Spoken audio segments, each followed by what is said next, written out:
स्वराज्याची पहिली शपथ रायरेश्वराच्या त्या काळोख्या गाभाऱ्यात शिवरायांच्या खांद्याला खांदा लावून एक सावली उभी होती. ही सावली पुढची 60 वर्ष सावलीसारखीच महाराजांसोबत राहिली. वयाची 80 ओलांडली तरी या माणसाच्या मनगटातली ताकद विजापूरच्या दरबाराला धडकी भरवत होती.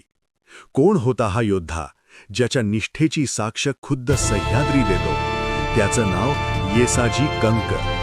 महाराज जेव्हा कुतुबशहाच्या भेटीला गेले तेव्हा शहाने विचारलं, तुमची फौज एवढी लहान, मग तुम्ही एवढे बलाढ्य सुलतान कसे नमवले? महाराजांनी फक्त येसाजींकडे बोट दाखवलं.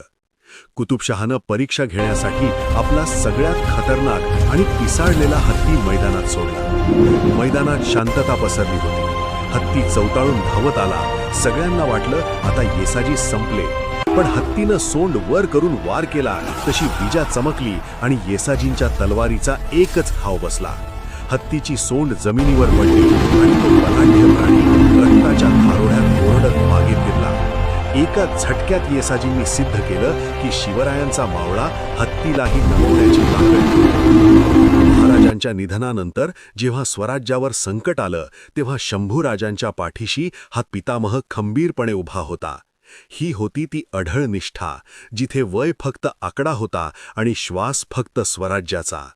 अशाच अज्ञात आणि पराक्रमी मावळ्यांचा इतिहास जाणून घेण्यासाठी आपल्या चॅनलला सबस्क्राईब करा. जय शिवराय, जय शंभूराजे.